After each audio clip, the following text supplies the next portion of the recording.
అయితే ఈరోజు రెసిపీ వచ్చేసి క్యారెట్ హల్వా. ఎంతో టేస్టీగా ఉంటుందండి. నెయ్యి ఎక్కువ వేసి డ్రై ఫ్రూట్స్ వేసుకొని చేస్తే చాలా బాగా ఉంటుంది. సో నెక్స్ట్ ప్రాసెసింగ్కి వెళ్దాం. అండ్ ఫస్ట్ క్యారెట్ తురుము, అండ్ సెకండ్ చక్కెర అండ్ డ్రై ఫ్రూట్స్, నెయ్యి అండ్ మిల్క్. ఈ 5 ఇంగ్రీడియంట్స్తో చాలా టేస్టీగా అవుతుంది. అండ్ నెక్స్ట్ ప్యాన్ పెట్టుకొని కొంచెం గీ వేసుకోండి. అండ్ తర్వాత డ్రై ఫ్రూట్స్ని వేయించుకోండి.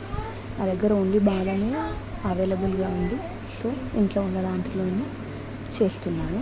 ఇంకా ఏ డ్రై ఫ్రూట్స్ అయినా వేసుకోవచ్చు, ఇంకా టేస్ట్ అనేది చాలా బాగుంటుంది. అండ్ ఇది కంప్లీట్గా మంచిగా వేగాలి.